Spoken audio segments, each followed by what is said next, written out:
Hi అండి, అందరికీ good morning. మేమైతే ఈరోజు మా పాదుకున్న బీరకాయలు అయితే కూర వండుదామని చెప్పి కోస్తున్నామన్నమాట.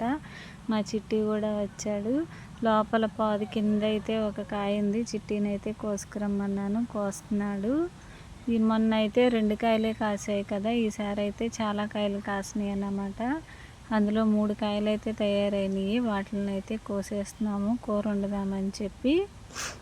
చాలా పిందెలు ఉన్నాయన్నమాట, ఎక్కువ. ఇలా పందిరేసాం కదా, కాయలు అయితే చాలా బాగున్నాయి. మట్టి కూడా అంటలేదు అన్నమాట, చాలా ఫ్రెష్గా ఉన్నాయి.